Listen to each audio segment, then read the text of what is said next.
now, again, awesome.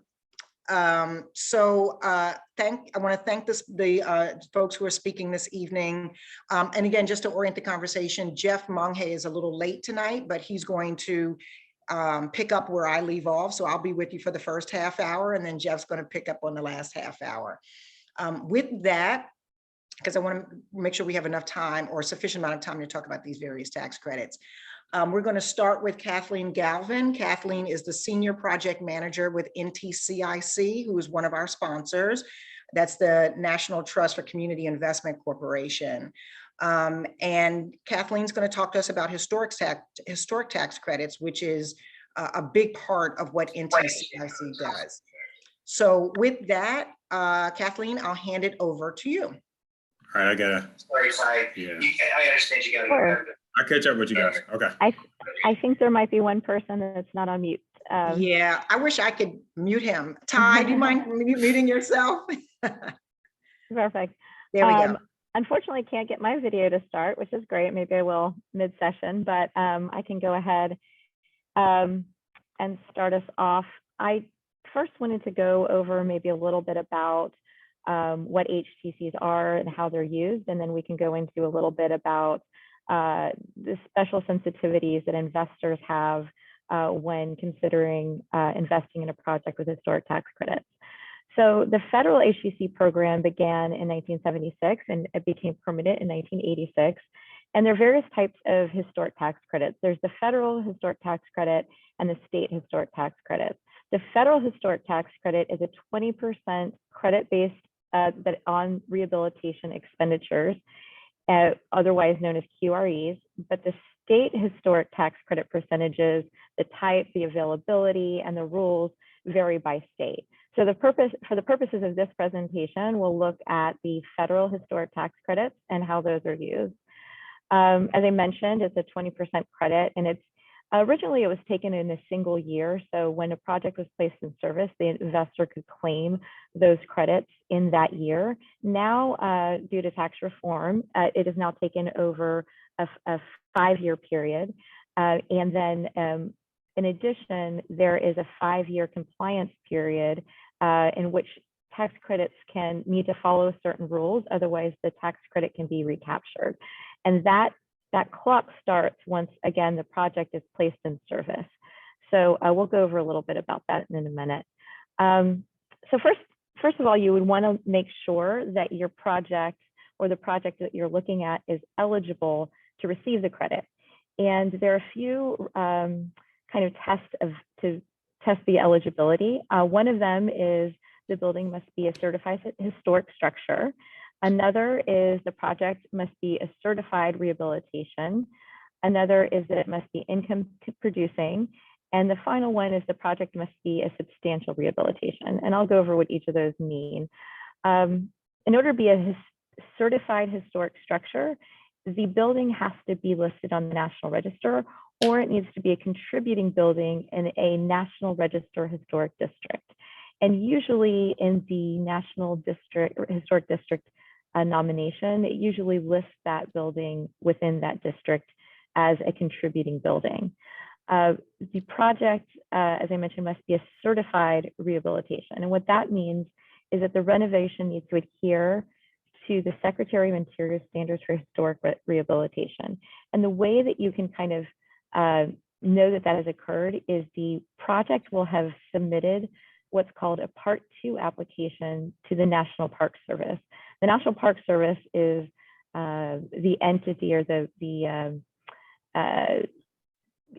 essentially the entity that approves the applications in order to be eligible for this credit. So in the Part 2 application, the developer sponsor will describe the current condition of the building and the planned rehabilitation work. In other words, how are they going to change the building according to the plans, and what is this rehabilitation going to entail? All of that work needs to be based on what I mentioned, the Secretary of Interior standards for rehabilitation.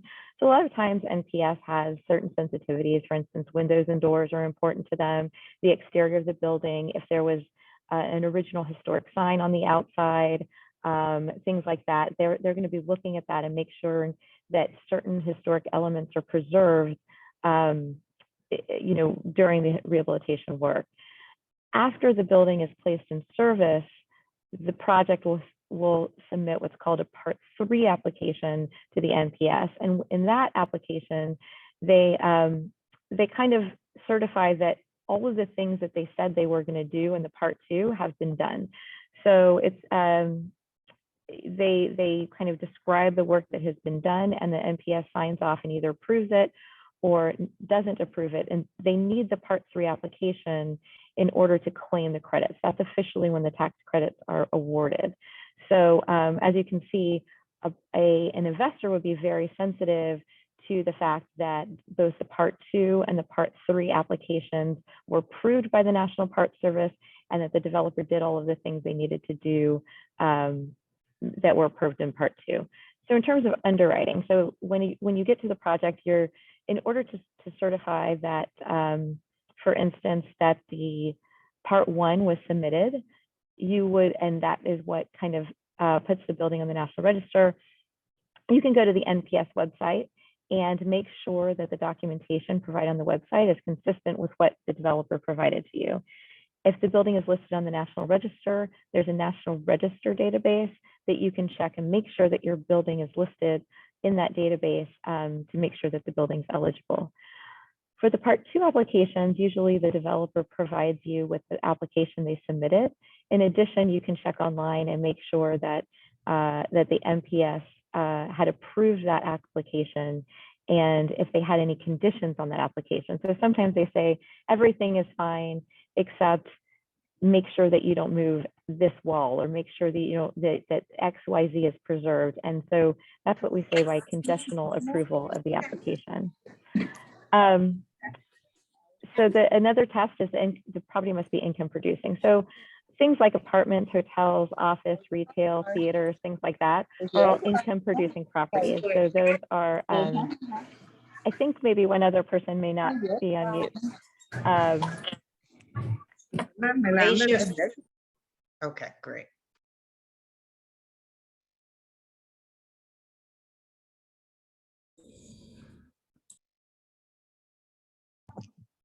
Kathleen, I think I accidentally muted you instead. If you want to unmute yourself. Oh, there we go. Okay. Yep. All right. So I'm not sure the last thing you heard, but the owner-occupied residences, for instance, do not qualify the credit. It needs to create income. And then the final thing is it must be a substantial rehabilitation. So it can't be some minor tweak onto a building. It has to spend more than $5,000 of the adjusted basis of the building. And that test must be met within 2 years or 24 months. So you heard me mention something called qualified rehabilitation expenditures, and in the industry we call those QREs. You might hear that thrown around. And those are basically the development costs by which the tax credit is calculated. And there's certain things that qualify for QREs and don't qualify for QREs. So it's basically the cost of rehabilitating the building, not the cost of buying the building, or costs that are not associated with the rehabilitation of the building. And once those costs are qualified by an accountant, that number is multiplied by 20%, and that would be the amount of your eligible credit. So in underwriting, you're going to get likely a set of what's called projections that an accountant provides that outlines the QRE amount. And as a underwriter, you're going to say, you're going to make sure that you multiply that QRE amount by 20%.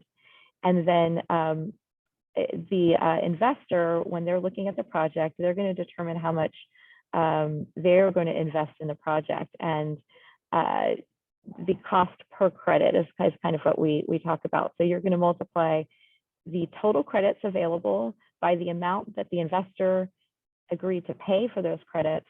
And that's what you're going to get the amount of tax credit equity that the investor is going to put into the project. So again, sometimes typically investors pay less than $1 a credit to realize the benefit, and that has a lot to do with the time value of money. They take it over a certain amount of time, the size of the credit, and other underwriting factors, along with how strong of a market that it's in, how other items could potentially get depreciation benefits and things like that. So a lot of different considerations are built into how much the investor is willing to pay. So I'm not going to go into general underwriting that you look at in a project. Obviously you're going to look at the operations, make sure that the market is strong. You want to look at the construction budget and things like that that you look at in a typical deal. But in an HTC deal, there's certain risk factors that you kind of want to hone in on when underwriting the deal. One of them is structure risk, and because of a certain legislation and other things, there is what's called a safe harbor that you want to fall into, and you need to show that the investor is coming in as a true partnership. They can't, unlike certificated credits that sometimes state credits are, they're not buying the credit and walking away. They need to become a partner in the transaction, and so we want to structure and make sure that in the structure chart that they are a partner within the transaction. You also want to look for other structuring things such as tax exempt use. So for instance, a nonprofit will not be able to, as owner of the building, to pass along the credits because they already receive, they already are not paying taxes on certain things. There are ways around that. You can have them apply for what's called, I believe, I'm going to blank, but you can have them certify that for a period of time that they're going to be a for-profit entity, or they can create a for-profit entity that will be the owner of the property, and that way you kind of get around it for things like theaters and things like that. Then there's the construction completion risk. So as I mentioned, the project needs to be placed in service in order for the credits to be claimed. So when you're underwriting, you want to make sure that the development team is strong. So you want to make sure that the sponsor has previous HTC experience, the general contractor has been able to build a project of this size. You want to make sure that the construction budget is adequate. And the way that you do that is you usually get what's called a plan and cost review, where a third party comes in and looks at the construction costs and says, yes, all of these are reasonable and it can be reasonably built in this amount of time. So you want to review that as an underwriter and make sure that they signed off on that and they said they're going to be able to build it in 12 months and at X cost. You want to make sure that you have contingencies in place, which means that usually like 8 to 10% of the hard costs you want to put into what's essentially a reserve account. So let's say the construction costs, for instance, what we're having now, like supply chain issues, it's going to be more expensive to build the building. And so you want to make sure you have a cushion in the budget that if the costs are higher than anticipated, they're still going to be able to get this built. In that regard, you also want to look at your guarantors and make sure that they have adequate funds to be able to step in and get the project complete if they run out of money. So those are all kinds of things that you're going to look at in terms of the construction completion. In terms of the credit delivery, as I mentioned, they need to show that the building was built in accordance with the Part 2 application that was likely written by. You also want to make sure that they're using a historic advisor that wrote the application, that's written Part 2 applications previously and have gotten them approved and gotten successful Part 3 applications. So that again goes back to looking at the deal team and making sure that they have experience in doing this before. Because because let's say during the construction process, the GC wasn't paying attention and destroyed a wall that has historic significance, that could put your credits at risk. So we usually employ a construction monitor that will go to the site every month and make sure that, number one, all of the things are getting built on time and on budget, but also that the project is being built in accordance with that application. Because once you submit the Part 3 application, that's once the project is already complete. So it's hard to go back and make any changes. I mean, it has happened. It's, you know, they replaced windows they weren't supposed to, and you know, and they use the wrong color. They've had to replace those windows, and things like that. So that can be very costly if you're not paying attention during that process. So those are some ways, like when you're underwriting, again, looking at the deal team, making sure you have a construction monitor in place that again is familiar with historic buildings. There's also covenants in the what's in the various operating agreements to make sure that they don't make changes without getting them approved by NPS and things like that. So Kathleen, yeah. I'm so sorry. What this is teaching us is that each one of these sessions could be an hour. So Okay. Yeah, duly this noted. is my last.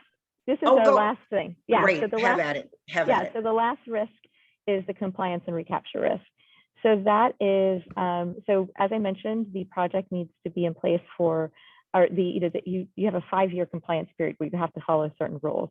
So you cannot add on to the building. You can't knock down things that you said you were going to do in part 2 or change the interior of the building. You can't have your tenants change historic components of the building. So and the ways that you mitigate that is you look over the operating agreements and make sure that there are items in the agreements that say that the developer will make sure that nothing will have changed in the building over that 5-year period. After the 5-year period, if the investor exits the transaction, they no longer need to follow those rules in order to stay in compliance. So that's kind of the, I know I didn't talk about everything, obviously there's a million rules that go along with it, but those are the major risk factors when you are underwriting an HTC deal. Again, making sure it's placed in service, making sure that it's in compliance with the part 2, and then making sure that they're following the rules during that 5-year period of time while the investor is in the deal. So I guess I can go further, talk about some other items to look at if I have time, and if not, we can go into the questions. Perfect. And there was a question about what is a safe harbor, and this is not in any way off-putting. I would just say it's a general legal term, and please just Google it. It'll be easier for you to read it than for me to explain it in this context. But it's just a general legal term that just allows people to rely on other evidence based off of the evidence that's been provided. So it's sort of a safe place. If it fits into that box, it becomes a safe extension of you then being able to close a deal or make other legal decisions. So again, are there any other burning questions for Kathleen? Yeah, I have one quick question in terms of, hi Kathleen, my name's Eliana. I just Hello. jumped right into it without doing an intro. Thank you so much for this overview. In terms of working with historic properties, I think the majority of the time you might run into like environmental issues. Do you find that happens pretty often? How do you kind of overcome those barriers to stay on track to complete the project? Absolutely, that's a great question, especially when you open the walls of a historic building. You never know what you're going to find, and a lot of times it's built over, depending on what it used to be, what a building used to be used for. It could have contaminants and again, asbestos, things like that. So we get something called a phase 1 and a phase 2. The phase 1 is an environmental report that an environmental team will put together, and it will determine whether or not that there's any remediation that needs to be done. And if so, they put together a remediation plan to take care of those items. But you're absolutely right that with these historic buildings that are in place, there's all kinds of things that we find in the walls, underneath, in the soil, and things like that. So that's an important item to check off your list when you're underwriting. Thank you. Thank you for your question. Okay, so next up we have Brianne Lund, who is, and Brianne, forgive me, I should have looked up your title, with Monge Capital. She was a first round cohort, and now Brianne is going to introduce New Markets tax credits to us. Brianne, you're up. All right, hello everybody. So I'm going to assume that you all have watched your Novogradic training videos, and I'm going to jump right into walking over a $1 new market tax credit example, and then we're going to walk through a net benefit analysis so you all can see the math on how everything is flowing. All right, so let me share my screen really quickly.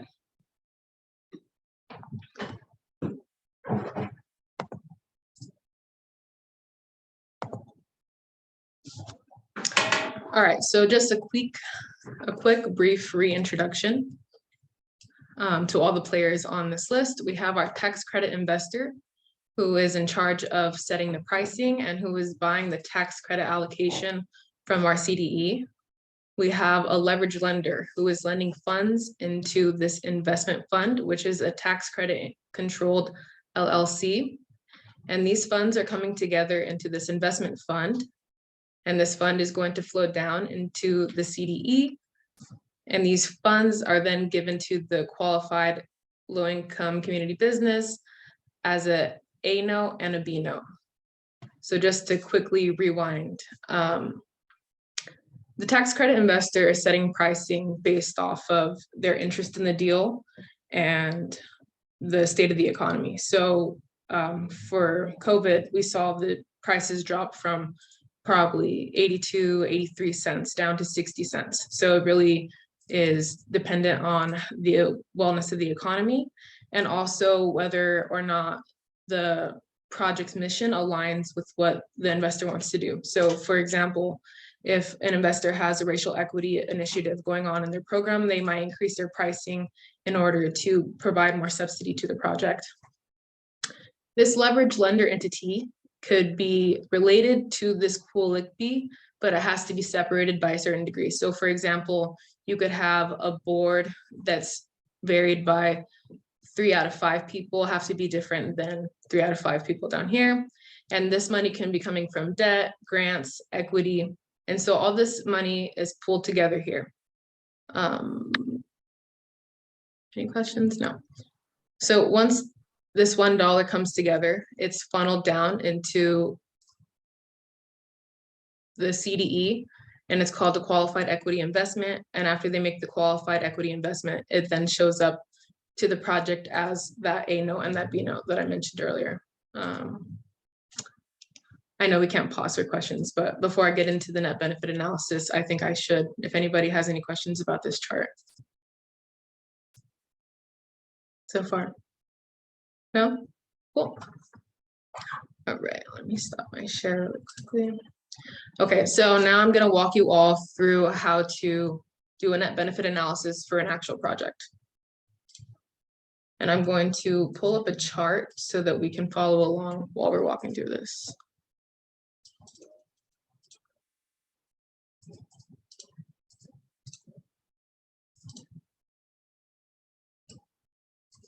I'm sure you all can see my screen. Okay, so here we are first going to determine eligible costs for the project. So you'll see in our example here, we have hard costs, soft costs, tenant improvements, leasing commissions, anything that the project is using to get the project done. Any sources, any uses that the project needs to get what they need done. After we determine eligible costs, we're going to go over and build our NMTC allocation. So the typical range for an NMTC allocation is between a minimum of 5 million. If you go below 5 million, the economics don't really make sense. And there's not really a maximum. However, a project does need to be able to support an allocation as though it was debt, and it is debt at a 1.2 debt service coverage ratio, at least. So that kind of puts a max on a limit to the amount of allocation that you could get for a project. And so just to quickly walk into the math of how this all works. So the NMTC allocation is made up of 2 parts. As we discussed earlier, over here, you'll see we have our leverage lender and the NMTC investor putting the equity into the deal. So we have our leverage loan and the NMTC subsidy. The NMTC subsidy is the tax credit the investor gets for the loan. So we have the 39-cent tax credit that the investor is getting. They're paying a price, that pricing that we discussed earlier, 72 cents in this case, for that tax credit. And then we're multiplying that times our entire allocation. And so that amount is giving us 5.6 million in this case. For the leverage loan portion, we're going to take our NMTC allocation amount and subtract out our gross NMTC subsidy amount. And so that's the amount that the project needs to come up with outside of the subsidy. So if you look at our little, sorry, okay. And just to quickly bring your attention to this. So in our example here, we have a 72 cent pricing. If we increase that pricing by, let's say, up to 80 cents, you'll see that the subsidy grows quite substantially and the amount that the project has to come up with decreases. Just to go back to that. All right, so we have our uses, we have our allocation put together, and now we need to bake in our NMTC costs. So here we'll have the subsidy fee, asset management fee, audit and tax fee. These are all fees that the CDEs need in order to operate on an annual basis. And then NMTC closing costs, and this includes accounting from Novogradac or Cohn-Resnick, legal and advisory to get the whole project together. And so that comes to a grand total of 33 million for all of our uses. And then the project needs to come up with the remainder of the sources to get the project done. So we have 33 million on this side, 33 million on that side. They use grants to fill the remainder of the gap. And then one other note is that CDEs and investors like to see at least 3% of sponsor equity inside of the structure. In our case here, we have 23% of the total cost is what our sponsor is contributing in this case. But you need to have at least 3% outside of the NMTC structure, which is this guy going towards the total project cost. And to calculate our net benefit analysis, so what the project is actually getting is you take that gross subsidy up here, that 5.6 million, and we're going to subtract out all of the different CDE fees that we're paying and also the advisory fee. And also, oh yeah, that's it. And so that's how we get what the project is actually getting right when closing happens. And then in our situation, it's 18% of the total project and 65% of the gross benefit. And then that is just another, this is just another flow chart that we have right here. So I'm going to stop there for questions. I know it's a lot of information to be thrown out at once, so I want to be wary of that. Could you go back to the, I'm sorry, could you go back 2 screens? Because you were kind of clicking pretty fast to the breakdown of the percentages for the subsidy and the how you calculate the leverage loan amount? Sure. Yeah, the screen before, yeah, that one right there. Mm-hmm. Just want to write it down. Okay. And so the 3%, that has to be all cash, or how is it? How can that 3% be broken up? Can that be equity from a property that's a part of, you know, the acquisition, or does it just have to be 3% all cash from the developer? Jeff, would you like to step in? Yeah, it normally ends up being the cost of the project, right? So if you have an acquisition cost, but you know, that could be, and you actually paid equity towards that down payment, if you may, then that's something that would work. But the ability to leverage value of a property is not an eligible way of doing it. They used to be, you know, the 3% is a feel good number, right? You know, we've actually done some deals where, you know, especially with the nonprofits, you know, where there was flexibility, but the 3% is a feel good number. Back in the days, we used to leverage value of the property and use that as leverage debt. You know, we used to capitalize that, but they don't allow for that anymore.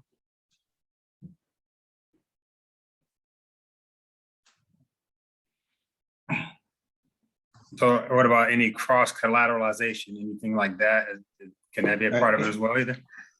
No, it has to be cash. It has to be real, Okay. real, you know, real money.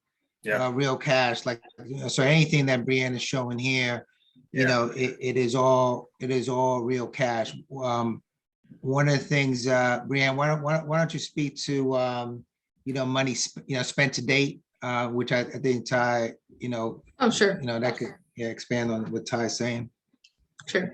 So there is a 24-month look back period. It was extended to 36 months, but that's going to end in May. But there's a 24-month look back period for new markets. So if a Kulikbi has spent on the project, so hard costs, soft costs, any funds that they've spent towards the project that we're funding, you can use that as leverage in the leverage loan. So that's monetized. A lot of the tax credit investors would monetize that for you for a day, right? So if you spent $1 million on an architect, you're able to leverage that in the new market tax credit leverage loan structure. They'll lend you the $1 million, for instance, for the day. It flows through as a reimbursement to the borrower, and the borrower floats that back up as a to repay that 1 day loan, right? So there are ways to monetize money that was spent in, on the project, like Brianne said, as long as it's within a 24-month period from the time that you close.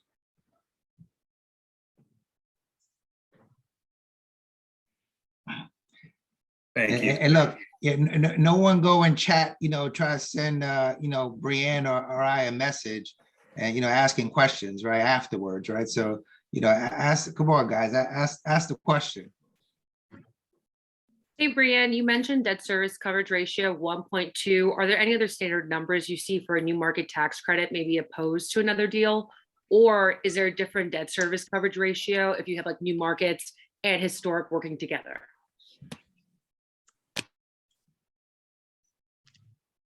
The 1.2 is also a feel good quote unquote number, like Jeff said, with that 3%. The project actually just needs to hit a 1% or a 1-to-1 debt service coverage ratio.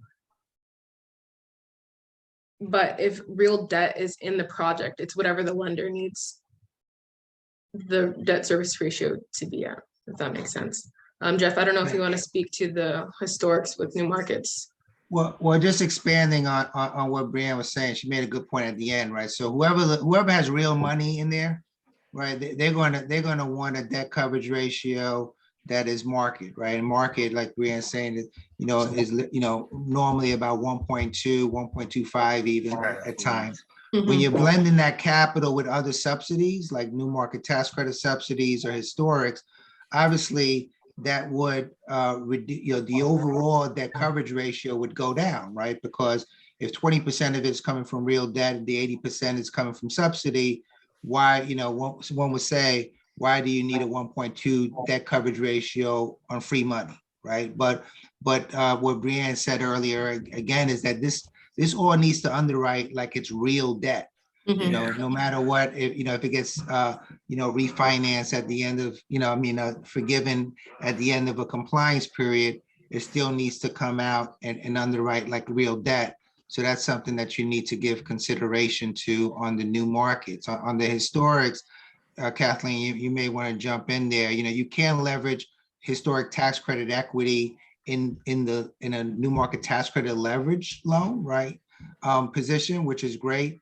Outside of that, if it's coming in directly into a project, it's not coming in as debt, it's really coming in as equity. And there are pref requirements, which some investors will want to make sure you have enough breathing room in your cash flows to be able to provide the pref payment on those historic tax credit equity investments.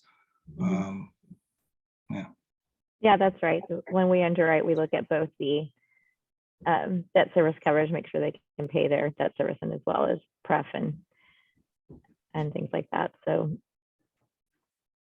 it is helpful that generally the new market loans, because of their favorable debt terms, that usually there is that room even when it's a tight deal.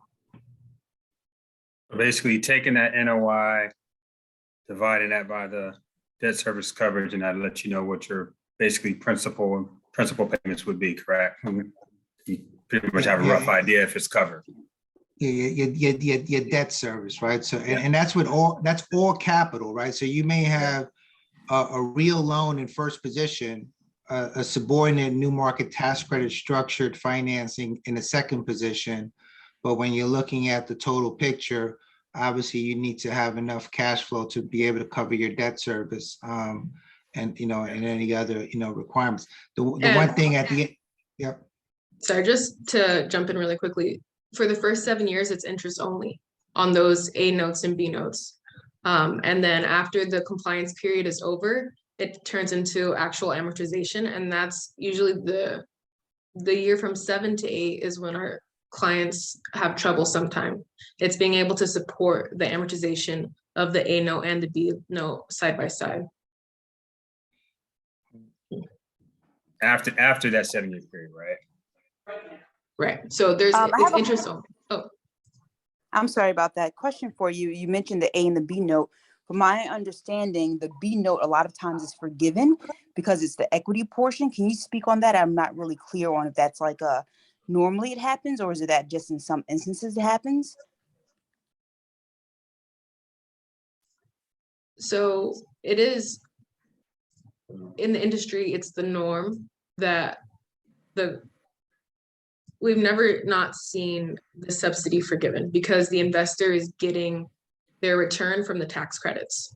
And so it's the norm that the project is receiving all the funds and never has to fully pay back that subsidy. It's a put call option, I believe that they covered in your Novogradac course, where the project is paying either $1,000 or $5,000 for interest for the interest that the investor has in the investment fund. Yeah, and then I'm gonna just wrap that up, and then I think we're gonna try to introduce Jerrod, and then we'll leave some other questions because there's a lot of overlap that we're gonna have with all these Q&As. So let's try to do that. Ross, to the last point, what Brianne said is that at the end of the 7 years, even though there is the assumption that it will be forgiven or a mechanism to allow for forgiveness, you still need to underwrite as if it's real debt, right? So that's what they call a true debt analysis. So you have to assume that you would have to pay it back, and you have to be able to support the fact in order for a tax opinion that it is true debt and not a grant, because this is not a grant program. With that, I want to thank Brianne. And she's a great example, right? Because she was sitting in your shoes last year, right? Same time, right? So, and Brianne, how many deals, how many millions of dollars have you closed? I think we're at 100 million. Right, since last year. Since Brianne has come on, right? So that just shows, she's busted her tail to be able to get up the learning curve and getting the knowledge that she has. So thank you, Brianne. Thanks, everybody. So next up is Jerrod.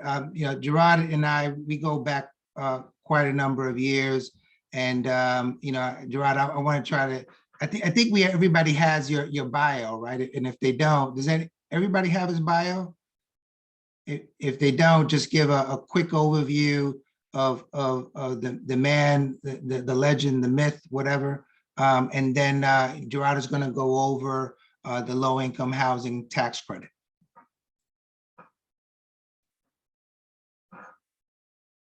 You're on mute. Yeah, Jerrod. Okay.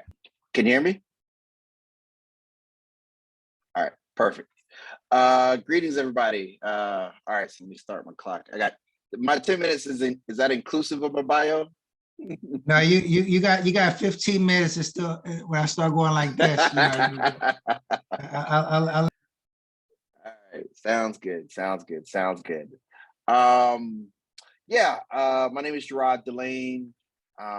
Look forward to talk to you all about LIHTC. So we got a lot of content to cover, so I'll try to talk fast. So I got my undergraduate degree in architecture from Florida A&M School of Architecture. At the time, we were the largest HBCU in the country. Great experience. I loved it. Worked in architecture for 5 years. And about 3 years into it, I realized I wanted to be on the development side. I wanted to be the visionary. So I moved to New York, went to NYU, became a real estate developer. So I've been on the development side for the last 12 years. And last year, I spent off to start my own company, doing my own development deals. So really excited to be here today to present to you all about LIHTC. Jeff, I'm going to share my screen so you guys, oh, nope. If they could let me have host ability, I'll share my screen. Brianne, can you do that?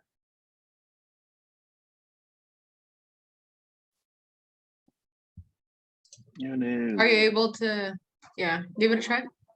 Oh, perfect. Now I got it. Great. All right. All right, perfect. You can see my screen now? All right, so first I'm going to talk about LIHTC in general, and then we're going to talk about a specific project that I did underwriting for. So have you guys gone through LIHTC in this group yet, Jeff? Yeah, they have a LIHTC course through Novogradac that they took, so they have a 101 on LIHTC. Beautiful. All right, so I'll very quickly run through this. Very quickly. Let me pull it up. All right, LIHTC 101. It was created in the 1980s under the Reagan administration to help finance housing and incentivize investors to invest and use a different method. Congress found a way to incentivize folks to pay for affordable housing. You know, long story short, the government used to fund affordable housing, you know, AKA public housing.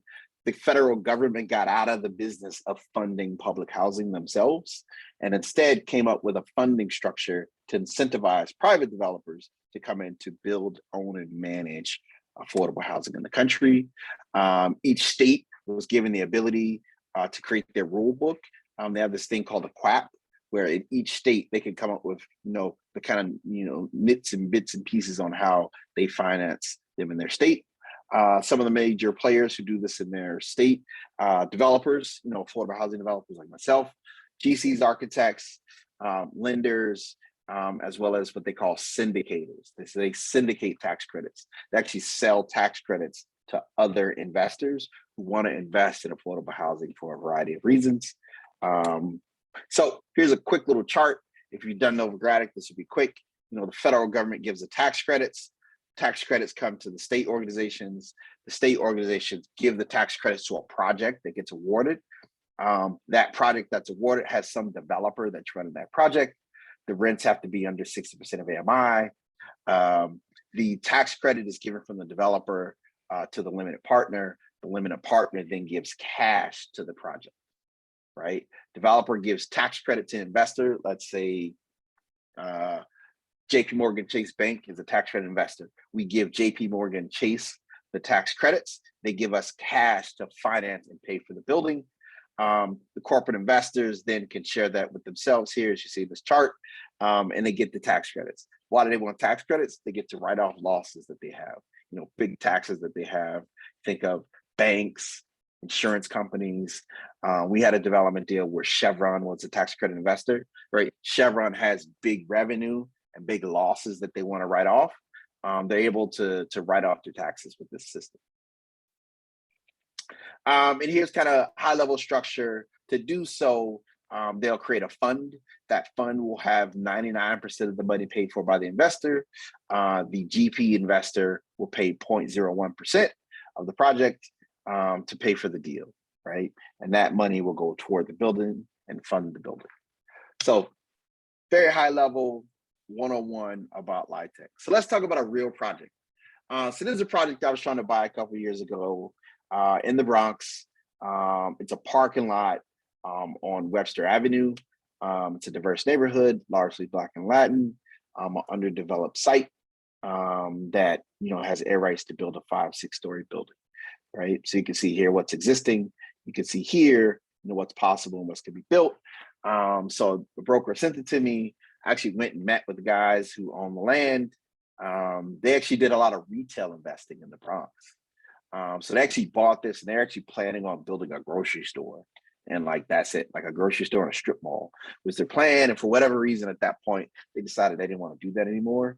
And they could just sell it off to a developer who would actually build a full-on affordable housing project. So we met with them. We were interested in buying it. So we ran a model to see what we'd be willing to pay for the site. So I ran a full-on LIHTC model, and I want to quickly run through kind of what that looks like. So let's start in the income and expenses. So first, in the income side, to do affordable housing, to get LIHTC financing, all of your units have to be under 60% of AMI, area median income. So if you're financing with HPD, it's actually 60-40. If you're financing it with the state, you can actually do it 50-50. So here you can see I have 76 units that are using supportive housing. And so that's 76 out of 150 units. So the other 76 units are 60% of AMI here, right? So here's rents at what's presented as AMI. 1-bedroom apartments in the Bronx for $1,000 is a pretty good deal. Studio for $800 is a pretty good deal. So total of 150 units. The strategy was to build 100% residential building. So we weren't going to build. And Jerrod, HPD, because not everybody's from New York, so HPD. Oh, I apologize. I'm sorry. HPD is the New York City Housing Preservation and Development Department. And basically at New York City, they allocate the tax credits. They also monitor the existing portfolio of existing buildings. So if you want to do affordable housing, that's where the money comes from, both the tax credits and the debt. And if you're a bad character, that's who's big brother looking over to make sure you do the right thing in New York City. And in New York City, we get tax credits from either New York City or the state. At the state, HCR, Housing Community Renewal, is a department that comes from the state. In most states in America, it only comes from the state. So in New Jersey, you're only getting it from the state. Connecticut, you're only getting it from the state. Alabama, Florida, Georgia, you're only getting it from the state. New York City, we have so much of these deals that the city actually gets a major allocation, and they use a lot of it every single year. So in this case, we're going to do 150 units. On the expenses side, we had about 1.1 million in expenses. A good rule of thumb is your expenses should be over 5,000 per DU, per dwelling unit, just as a good rule of thumb. And you guys, I'm going super fast. This is recorded, so please feel free to come back and watch over this later. So we have a mortgage here in the state of New York. Our affordable housing program has a first mortgage and a second mortgage. So the second mortgage in New York State, you can get $200,000 per dwelling unit in subsidy. So in this case, $200,000 times 150 is $30 million, right? So we have the first mortgage, which is supported by the income and expenses. And then we have a second mortgage that is decided by $200,000 per dwelling unit at 1% interest. So paying the very bare minimum, they know that it's hard to build these things and that you really need these kind of subsidies to help you pay for it. So you see in the income, 2.2 million, you see in the expenses at 1 million or 1.1 million, your NOI is $1 million, right? Income minus expenses equals NOI, right? So you got NOI here of 1 million. We got the mortgage that we just saw a second ago, and we get a net cash flow of $137,000 a year. Not a lot of money relative to the size of the project, but there is some cash flow that can be shared for the development team, and that totals up to $3 million over 15 years, right? So we've seen the income, we've seen the expenses, we've seen the mortgage. Let's jump to the development. So in this case, they wanted $7.7 million for the land, which equaled out to about $80, $81 per buildable square foot, which is rough. It was actually kind of expensive 4 years ago. Now it's actually a pretty good deal in the Bronx. The Bronx is really expensive, really popular. We felt that we could build it for about $390 a square foot. So the site actually is like right up against this rock here. So we actually felt that we need to put in a little contingency because we thought it might get a little complex on the backside of the site. So in New York, roughly $325, $350 a square foot, you could build an affordable housing building with no complexities. So we added a little bit for that. We have soft costs here, architects, engineers, the permits, environmental work, owner's rep, controlled inspections, sustainability consultant. We have fees that we pay to the bank, legal costs, lots and lots of legal costs, developer's fee, and all of that totals out to $65 million, right? So that's 65 million we just saw a second ago. 7 million in land costs, 38 million in hard costs, 10 million in soft costs, and developer's fee of 7. All of that totals up to 65 million, right? So remember that 30 million we just saw a second ago, right? The $200 per dwelling unit, 8.7 million, which is what the property can support. And then we have what's left over is the LIHTC, the federal low-income housing tax credits. So the way this is calculated over here, if you sold an autographic, you know how this works. But here we have the total LIHTC calculation. We have a 30% basis boost, 100% applicable fraction. The credit rate used to be 3.2. It's actually 4 now, but at the time it was 3.2. And that gets us to a total allocation of 23 million, right? 23 million. What's left over to make the deal work is $3.2 million. It's what they call a deferred developer's fee. Long story short, the government wants to make sure you're motivated to make sure this property happens, this development deal, stays in compliance. So they actually want you to defer as much of the money as possible. Obviously, as a developer, you'd like to take out as much money as possible. So it's a negotiation about how much you should defer. So in this case, through 7.8 million is the amount of the developer's fee. In this case, we were proposing to defer 3.2. So that equals a developer fee of $4.5 million, right? Now this is LIHTC. Think about this. None of this says equity, right? We got debt, LIHTC, deferred fee, totals up to 68 million. And this is kind of what's special about LIHTC. You put in very little to no equity into the deals, right? And you get 4.5 billion. Now, I'm not saying this is easy. This is like 4 years of really hard work in a very competitive market of New York City, where it's hard to get the land.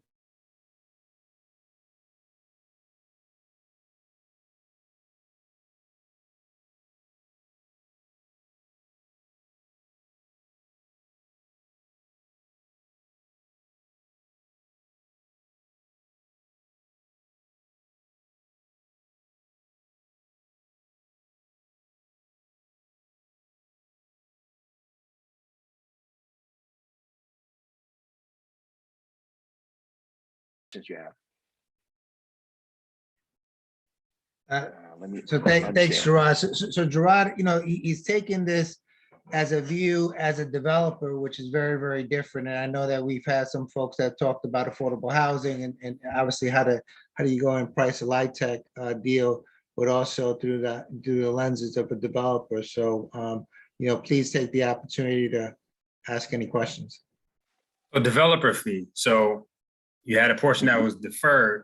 So the portion that you take, how is that taken? Like you said, a 4-year period. Is that taken over a 4-year period to make sure you pay yourself and any staff? Is that how that's kind of handled? Very, very good question.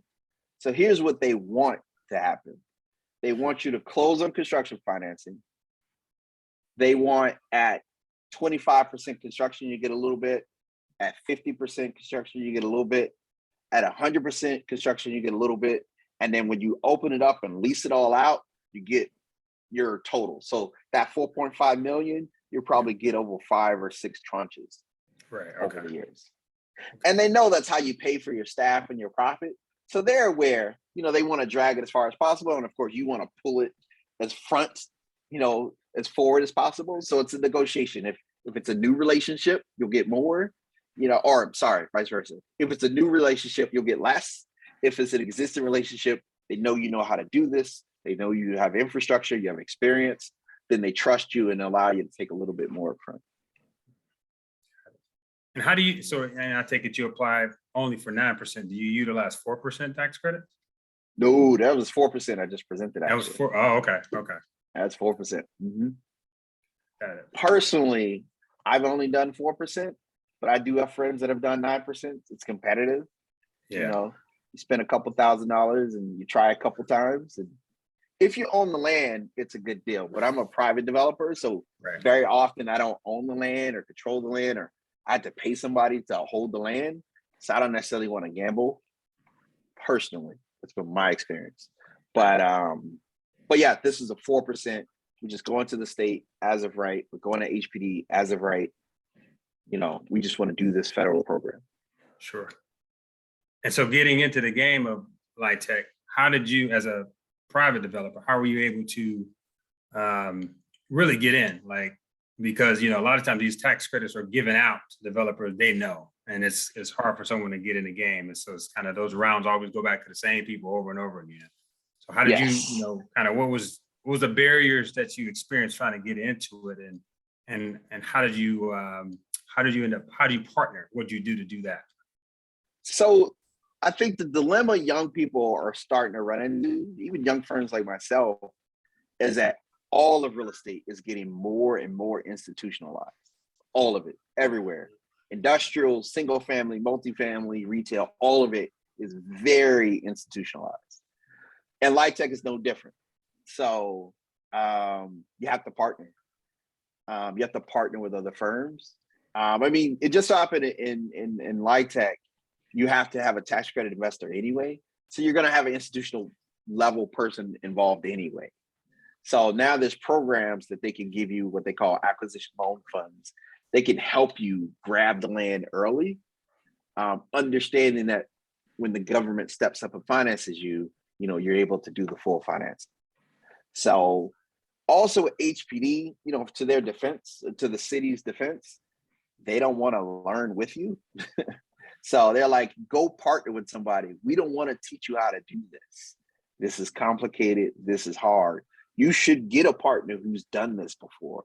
They got staff, they got lawyers, they got accountants. They all know this dance. Do the dance with other folks a couple times before you try to do it by yourself. So with that being said, you know, partnering with builders who've done it before, bringing architects who've done this before, right? They understand the compliance issues, different code things that people are going to look for. There's lots of just institutional knowledge. It's just like they don't want you to learn on the job. They want you to actually work with folks who've done it before, so they can go as smooth as possible. And ultimately, people are going to live in this building, so like they don't want you to not succeed at this. Ross? Thanks so much. That's great advice. I have a question. If you do own the land, what will be different in the structuring of the deal, or what other advice would you have for someone that is new trying to get in, but let's say you do own the land, but there's nothing built on it yet? Wonderful. If you do own the land, call me and Jeff. Okay. Do you work out of state? We do work out of state. It's a Okay, federal program. It's a federal program. So yeah, it works in other states. Not all states have as much subsidies.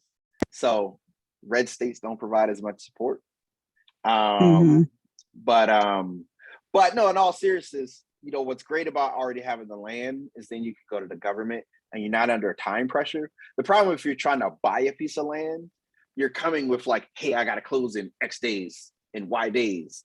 And like, they don't really work on your time clock. So usually they're just like, you know what, we don't want to deal with it. Like, get in contract, buy it already, and then kind of mess with it because they don't want to have to deal with your time pressure.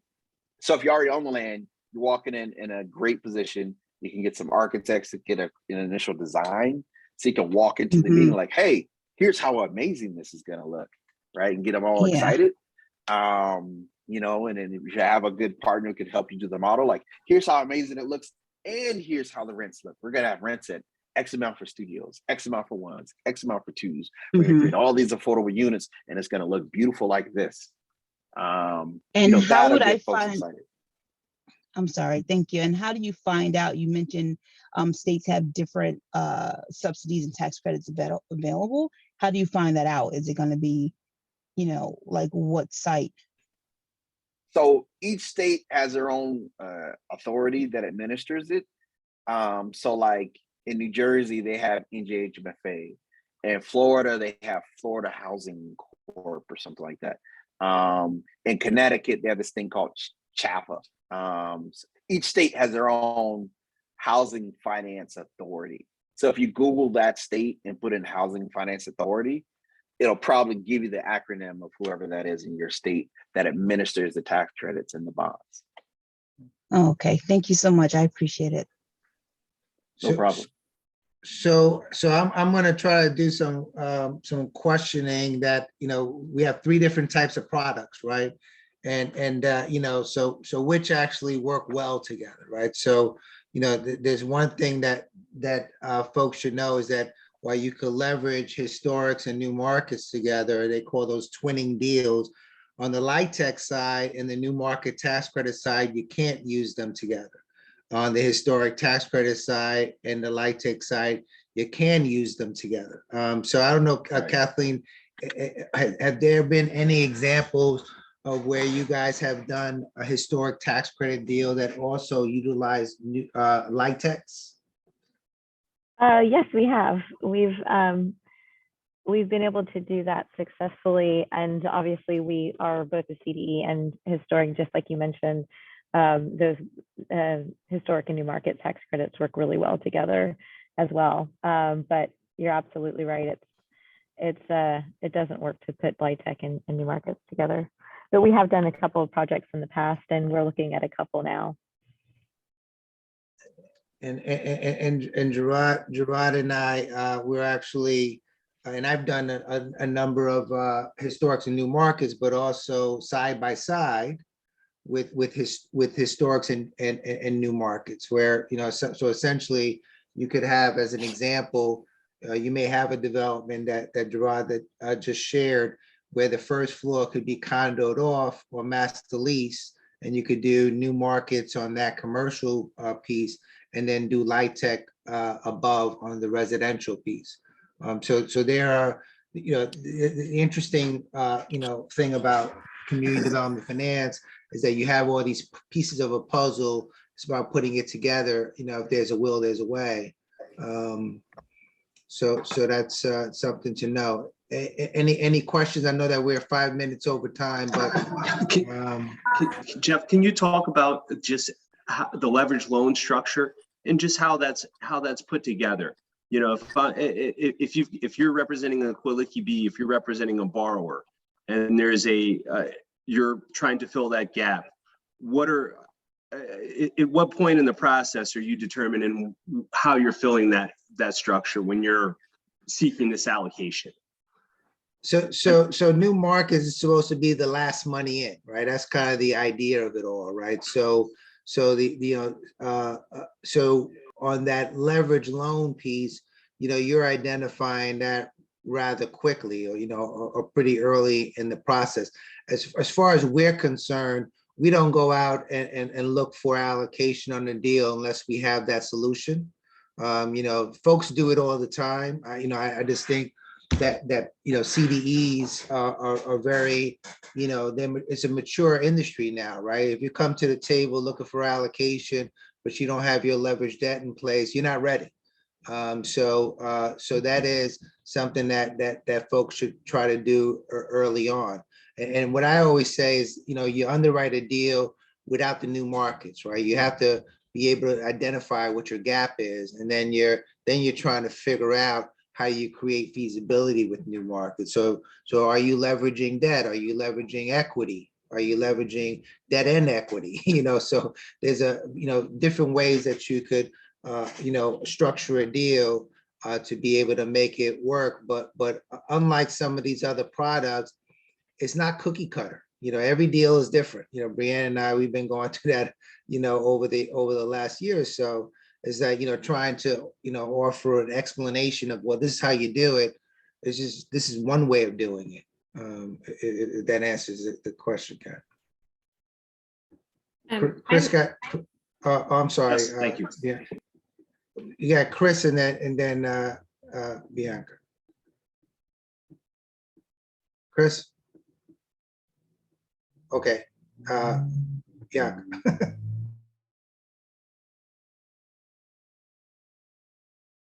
Even get started, can you talk about market analysis and maybe some of the partnerships in deciding highest and best use? Because certainly the appraisal process can be biased for affordable housing, maybe opposed to retail or other mixed use combination. So how do you decide and then advocate for housing where maybe other uses could be seen as more profitable? And any of you guys want to take that? I think there's several ways to do that, but I think that also a lot of times when we're going through the new markets project, they've talked to the community members and they've decided what that specific community needs in their community, what they need more of, what would service them best. And sometimes that's affordable housing and a grocery store if it's in a food desert, or it's and so on some of the projects that we've done, we've really seen the developer host community outreach and or part of a community plan. It might be part of a larger community objective or a city objective that they are part of a corridor or something like that they are wanting to provide more housing or things like that in certain areas. And Jerrod, can you actually speak? I'm sure you've been in those shoes before. Can you actually speak to that? Yeah, in New York City, historically, urban communities, housing tends to be the highest and best use. Kind of sort of everywhere, but like the central business district, historically, housing tends to be the highest and best use. Which tends to be the most profitable. And that's just across the board, not even just affordable housing, but also market rate and condos. I will say what is interesting, industrial space is like incredibly profitable now because we're all buying stuff online. So that kind of asset class, has definitely been popular. That it's not like, oh yeah, of course it'd be affordable housing. Now it's like, well, actually, industrial actually might be a little more profitable. Retail's had a couple hard years, hospitality's had a couple hard years, especially in the Northeast. South Florida is kind of better, but in the Northeast, hospitality's been kind of hard. We haven't had as many travelers, not as much business travel, but housing's kind of been stable. Like people haven't really moved around a lot. So we've been here and we've been paying rent. So yeah, that is one of the reasons. And just to add to that, when you think about underwriting, right? If you're underwriting retail, you need a tenant, right? Someone's looking for that lease and the like. Office the same way. Hotel used to be, where's your hotel study, right? To justify, the number of keys and the like. On residential, no, I don't know when was the last time I saw, an absorption, a residential market, when you had condos, that was a thing, absorption rates, comps and the like, but affordable housing, especially, it's just like build it, they will come. The question really ends up being, Bianca, is what else do you do with it, right? Is it really 100% speaking to the community? And a lot of the times it ends up being what the tools are in front of developers, right? So they're like, okay, I want to speak to this obvious, which is affordable housing, but am I going to speak to anything else? Well, show me the money. So then I could figure out feasibility. So the tools that you have in your tool case is really ends up being dictates what folks end up doing at the end of the day, which is not always the best use, best and greatest use for the community, but it's what underwrites for a developer. Thank you, everyone. Mm-hmm. Hey, I have a quick question about syndicators. So I sat in on a call today. This is probably for Jerrod and anyone else on the panel, but I sat in on a call today where the National Affordable Housing Trust has a relationship with Goldman Sachs, and they created something called the Black Developer Capital Initiative. I was just curious if any of you guys have gotten in that pipeline, and if so, what that looks like. The short answer is I'm not in that pipeline, but I actually did go to Goldman Sachs last Wednesday and have a meeting. Oh man, that's sick. I actually did go to their home office last Wednesday. Yeah, I mean, it's legit. Like they want to do more diverse spending. They want to. There ain't that many of us. So if you can get a project that is big and of scale, they are there and they are prepared to do it. So they're investing, they do an incredible amount of affordable housing investing on a scale that's like hard to like fathom. But they're investing big, obviously in New York, they're big in Atlanta now in a very big way. They actually got an announcement coming up in a few days.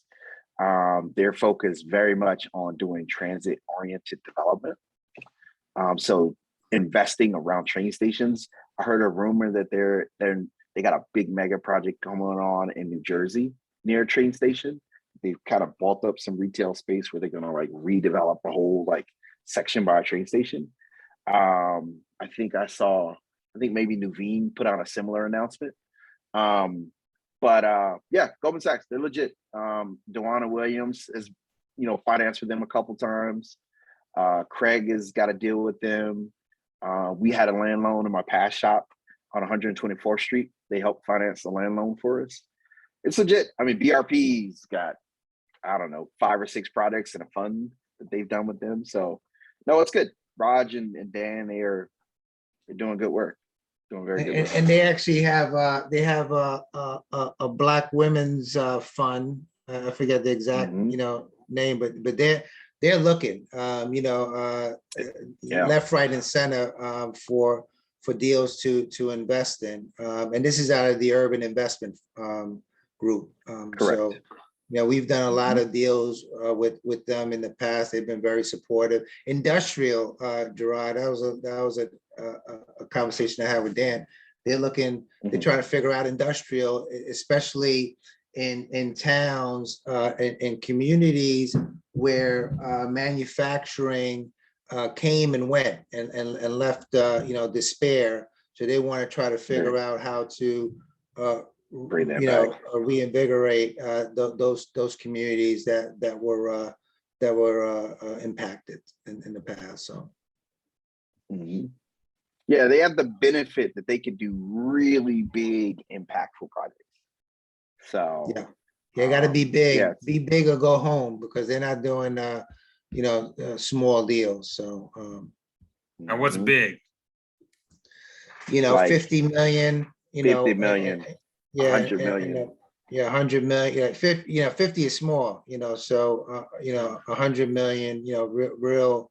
The larger, definitely the better. They've done smaller deals where it's like a wow, type of a transaction that they got to be in. But Goldman's a situation where if they come to the table, all the other investors are going home. They're packing up because they're not only a tax credit investor, but they're lending money, and then they're helping structure the deals. So that they're true partners, the best partner to have if you could figure it out.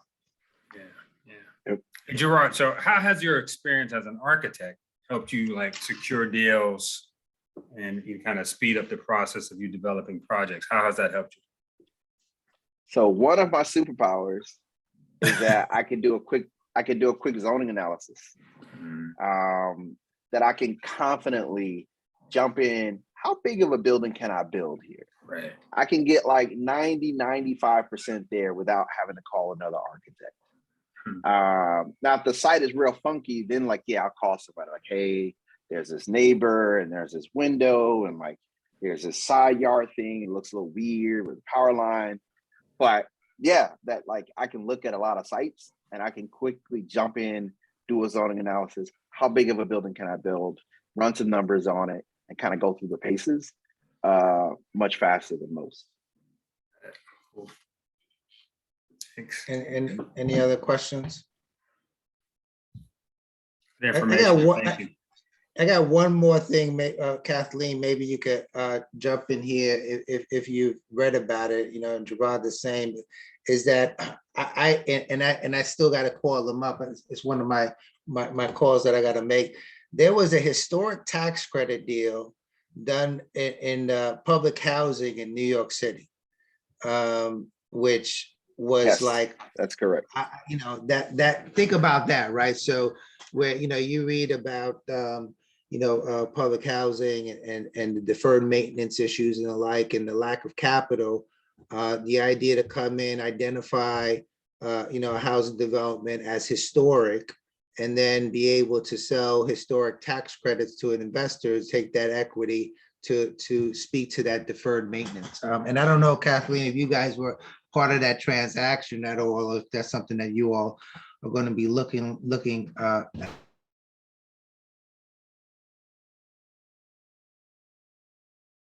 historics. Yeah, I think if it's a size, I think our team probably has taken a look at it, but I think it's great to be able to use it as a tool to add housing. So yeah, people are Look using more it, about it. Jeff. People are absolutely using it. There's lots of buildings that are over 50 years. So those are easy. And then for those that are younger than 50 years, there's this, Kathleen, I forgot the exact word for it, but it's like, there's a word they got for it, but buildings that are like not quite 50 years, but like have some Historical relevance. significance. Yeah, if they have some kind of Significance. historic, so if they have some kind of important event that happened there or some kind of important thing for the community, they can also qualify to be eligible for the credits, which is great. Yeah.